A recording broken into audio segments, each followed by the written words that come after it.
Bollywood movies being seen in the household and everyone's gone to bed, is I go on LinkedIn and I find like one interesting person. And then I just go to the profile browse map, like people who've seen this profile also saw that, and I just keep clicking. It's like my version of surfing the web. And I'll come across interesting people, then I'll shoot them a little note saying, hey, I saw you on LinkedIn. Just want to get to know you a little bit better. Are you interested in a cup of coffee? 9 times out of 10, people will say yes. That's how I found some of my best executives. Because best people are never looking for a job. The best people are not thinking about changing and going somewhere else. But the best people are always interested in meeting other interesting people. So to the extent you can showcase that you are an interesting person, you can buy them a $3 cup of coffee at Phil's and Brooks. And that's what I spend my time doing, because I think it is the most overlooked and the most important at the same time. The reason Google is doing so well is I think Larry and Sergey had a maniacal focus on that. Like I was employee number 800 something, Larry still interviewed me. They focused on who they hired. One of the biggest things Larry did was he would look at every hiring packet. Even to this day, every technical person, I believe, I don't know if it's still true or not, every technical person, I think he still takes a look. More, but up to like a company was 20, 30,000 strong, he would look at every technical person that was hired in the company. Every product manager and every engineer hired in the company, he would look at the packet. He would ask questions about it. It was amazing. But the ability and the desire to have that discipline and to spend the time to do it, that's why you build the redwoods. In the early days of Google, in one of the board meetings, John Doerr, who's the legendary investor from Klein Perkins, also a board member and investor in Google, he asked Larry, so this was like maybe 2001, 2002 time frame. The company was doing maybe $50, $100 million in revenue. He said, where do you see Google? And Larry didn't blink, he said 10 billion. And John said, 10 billion market cap, I think we can do that when we go public. He's like, no, 10 billion revenue. There are less than 10 consumer software companies currently in the world that have more than 10 billion in revenue. There are tens of thousands of companies in the world. Less than 10 have more than 10 billion in revenue. This guy always thought big, and he planned for it. And the way he do it is he wanted to find the best people so that he could get there. Now they are doing $60 billion in revenue. Excellent, thank you. Yeah. Hi, I'm Nishar. First of all, I would like to thank you for sharing your insightful ideas and brilliant experiences. Thank you. I would like to ask something about social networking. Over the past year, we have seen many companies going south, many companies rising. So previously, Orkut was having a great boom. Then after came the Facebook. Now people are tired of Facebook and they are moving towards Pinterest, Snapchat, and things like that. So where do you think is the social networking market heading? Anyone have an answer to that? I need some water. I'm taking a break. You missed a few along the way, and I suspect it's because no, not about that. You're not in a social networking company. I think you missed because you're way too young to remember Friendster. So the chronology was actually Friendster in the US. Okay, Friendster, MySpace, Orkut simultaneously, then Facebook, and then the whole host of other companies. But even when Facebook was this little, in 2007, there was another company in the world that had 300 million users, another social network. MySpace. No. There was a company called QQ in China. It's still there. QQ had 300 million users in 2007. 15% of Japan's internet population in 2007 was using a social network every day, a social network called Mixi. Naver, which is a closed network based on real names, so it's almost like a social network in Korea, continues to dominate to this day, and it has been since mid-2000s. There's not a single Western company that has had more than 2 or 3% market share in Korea. Not Yahoo, not Google, not anybody else. So while we look at our little world here and say what's going to be next, there's like 60% of the world's population somewhere else.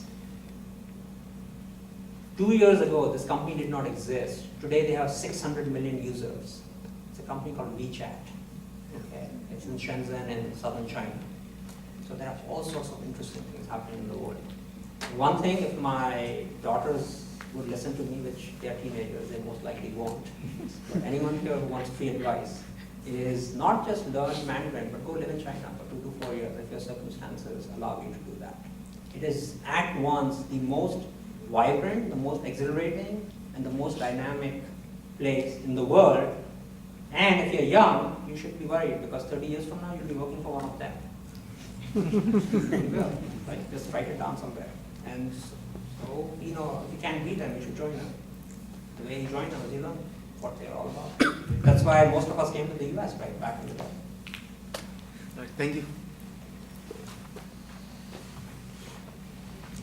So I have a question that, what is your opinion on when you're building say enterprise products or something, there is sometimes a debate between innovation versus resistance to change, and this kind of comes up more in enterprise products that, people really want innovation, but the moment you give them something which is really new, there's this huge resistance to say, oh no, we are just good with the old thing, or they have this resistance to adapt to something new. Yeah. What's your view on balancing that? First of all, I think the definition of innovation is very important. Innovation just doesn't mean something new. It means something that really meets the demands, both spoken and unspoken demands of the user. I think Salesforce actually has a very good product which people like Starbucks use.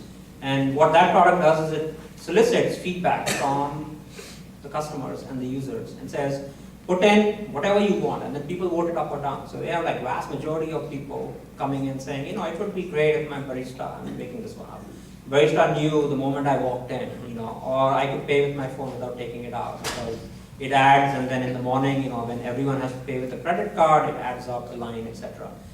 And then every month, someone has to go in and tell exactly what is going to happen as a result of it. So you have to pick 25% of your feature delivery for that month has to be from what the customer wants. I think that's a great way to innovate and still stay within the boundaries of, oh, maybe I don't want it up. Because ultimately you want to listen to your users.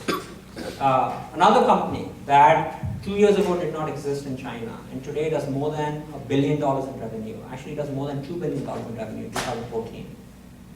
It's a phone company called Xiaomi. Yeah. Okay.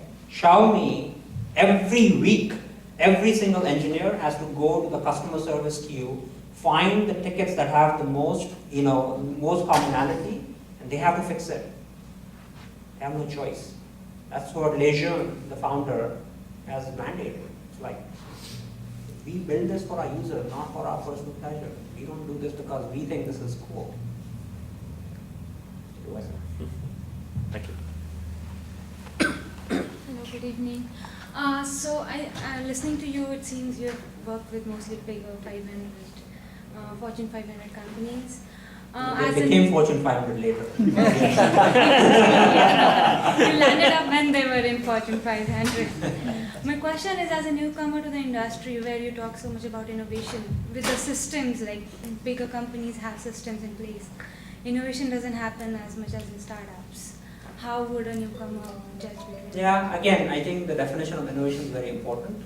Innovation is not about chaos. Innovation is not about throwing a bunch of spaghetti on the wall and see what sticks. Innovation is not 50 people running in 50 different directions saying, woohoo, we did something new today. It's not the Wild West, necessarily. I would submit that Google today has more innovation than most other companies out there. Apple has more innovation. You know how many employees Apple has? It's a few 100,000 around the world. They have more innovation than anybody else. Innovation happens because of a variety of things, stuff that I talked about and then other things that I don't want to necessarily repeat. Innovation is a mindset. It's in the DNA of a company. It's got nothing to do with size. It has nothing to do with process. Many companies have chief innovation officers. The day they have it, you should short their stock. You really believe that innovation is the bailiwick of one person or a department in a company? Really? That's like saying the QA department figures out if our code is good or not. You should fire all the engineers when they say that. You have to. It is a collective job, right? Innovating everybody, right from the person who's your assistant at the reception desk all the way to the CEO. You have to constantly think about how you serve your users, how you serve your customers, why do you do what they do. So I don't think it's a process thing, I don't think it's a company size thing, I think it's a mindset thing. And the mindset comes from the founders. Thanks. Hi, this is Nicole. Thanks a lot for the talk. Obviously, great pointers. I have questions. This is kind of a personal question, but this happens to a lot of young engineers. They have good ideas in their mind, but they don't know all the areas or all the fields.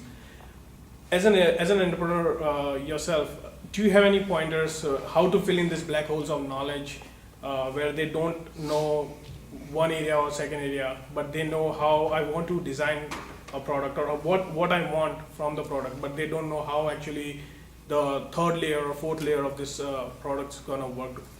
Do you have any pointers for that? Yeah, you start by going to the person who understands it, and you start by saying, I don't know.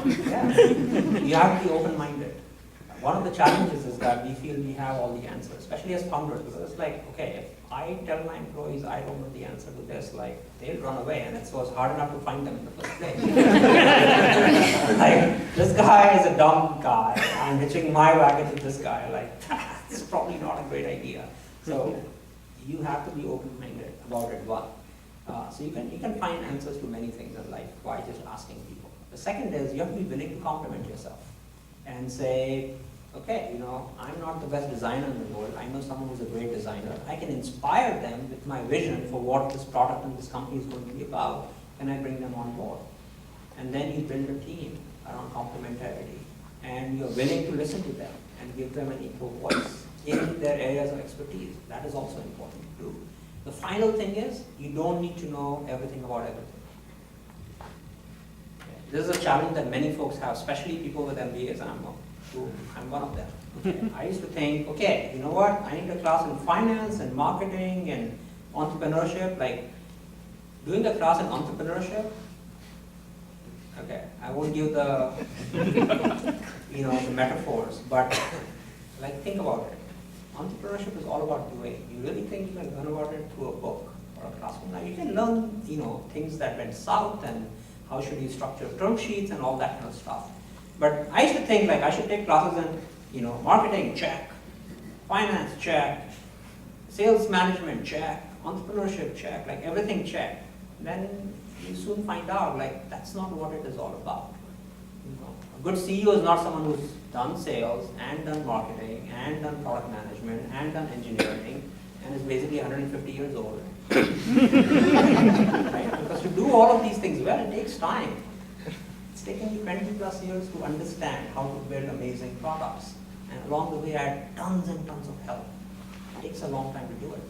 So knowing what you don't know and then seeking help for those things, either through people or other materials, that's the best way to go about it. That's what I feel works best for me. Yeah.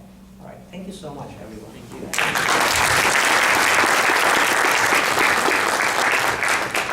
Thank you so much, Deep. On behalf of JCNC, we really appreciate you taking time. Thanks, everyone. Stay tuned. We will have quite a few more people on pipeline, and we will be sending out email pretty soon. Thank you once again. Thank you.